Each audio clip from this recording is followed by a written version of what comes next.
Nick here, and today we're going to be bringing to you the latest Dark Souls, the board game expansion, which is Manus, Father of the Abyss. This is the last expansion that was announced a while ago when Steamforged Games did the Kickstarter campaign on Dark Souls, and I will make another video about what's coming next for Dark Souls, since they already announced they're not done with the board game. On my channel you can find more Dark Souls the board game content, as well as how to play videos, reviews and unboxing of board games. If you're new to my channel, welcome, and consider subscribing to receive the latest updates. So here we have the box. Let's start by removing the plastic.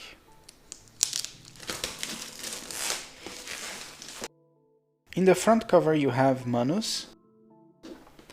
Then on the side you have Ula's Seal concept art. On the other side you have the player character resting on the bonfire.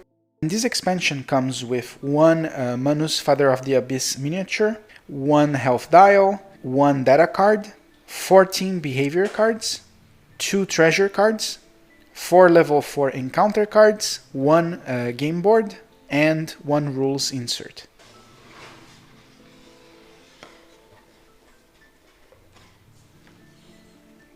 So first we have the rules insert, which we're going to check at the end of the video. Here we have the board tile, which is shrink wrapped as well. So this is the board. On one side you're going to be using to fight Manus, and the other side you're going to be using for the level 4 encounters. These encounters have more enemies and require a different strategical approach when fighting. So here we have the rivets and we have the health dial. So let's assemble it. So this is the assembled health dial. The mega boss has 48 health points, which is pretty huge. And here we have the treasure cards. For the sleeves you should be using 41 by 63. Here are the 2 new treasures. Pursuers is a spell with 2 range, and the catalyst is melee range. And here you have the treasures in other languages. So you have Spanish, German, Italian and French. Then on this pack of cards you have the data card as well as the behavior cards. For this pack of cards you should be using sleeve size 63.5 by 88. So let's have a look. So this is the data card. You have it again on the 5 languages. He has 3 physical and magical resistance, and he heats up at 28 health points. His ability is overextended, which basically after the boss's activation, any character may spend 1 stamina to move 1 node. Here are the behavior cards. So we have a total of 9 base behavior cards. Many of the attacks have the icon that prevents the boss from dealing damage to the same node he is into. So basically it creates an interesting dynamic because you can be very close to the boss and not get hit. So you're in constant danger of like, should I be close to the boss or not, depending on the attack. And 5 heat up behavior cards. Its heat up behavior is composed entirely of magical attacks. The heat up for Manus works a little bit differently. So you're going to take 1 heat up behavior card and place it on the top of the behavior deck.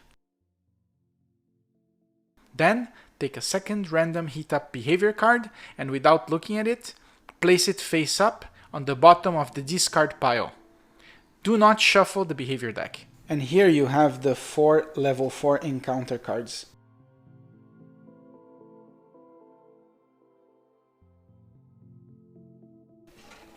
So here it's the top part of the insert where you're going to keep the cards.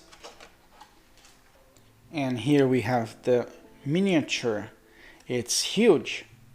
The miniature looks menacing if you compare with the other heroes' miniatures. But also if you compare it with enemies, you can see also how big it is.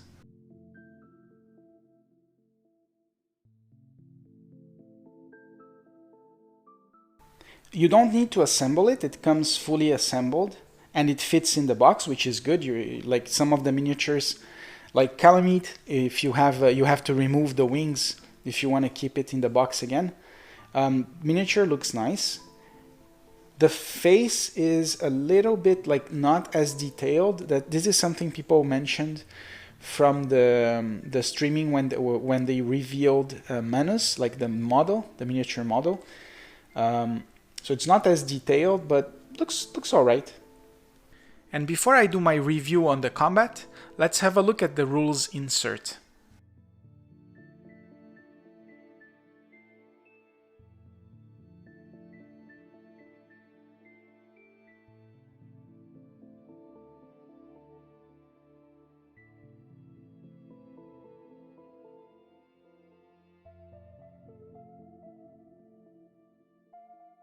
Now let's talk a little bit about the battle against the Mega Boss. So this boss is very tanky. It has 48 health points, as well as 3 physical and 3 magical resistance. So you're going to be fighting a marathon instead of a sprint, right? One of the very interesting aspects about the battle is that the heat up happens at 28 health points. So you're going to be fighting the boss in heat up mode for a long period of time, right? So you have to be very careful. An interesting thing about this combat is that although it doesn't have any new mechanics, it heavily relies on using shaft. The shaft icon means that a lot of the attacks of the boss, they don't hit at range 0. So you're gonna be going close to the boss to not get hit, and sometimes having to back away from the boss to avoid getting hit. So you're gonna be constantly have to read the attacks and plan before so you can go closer or back away. And the fact that the boss's ability allow you to move, to spend 1 stamina to move a node after the boss attacks helps that.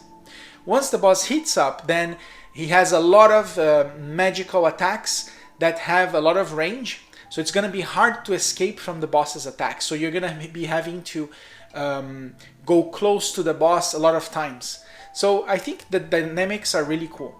If you are an assassin, it's going to be a little bit complicated to play, because a lot of the attacks have a dodge difficulty of 2 and 3. So you're going to be in the edge, right? Most of the attacks from the boss, from the heat up phase and from the regular phase, deal between 5 to 6 damage. So it's not that much. So you just have to be careful. It's a marathon. Remember, it's a marathon and not a sprint. So did you guys like? What do you guys think about the combat? What do you guys think about these new dynamics? Leave some comments below. And don't forget to subscribe if you haven't yet. So thanks for watching, guys, and see you next time.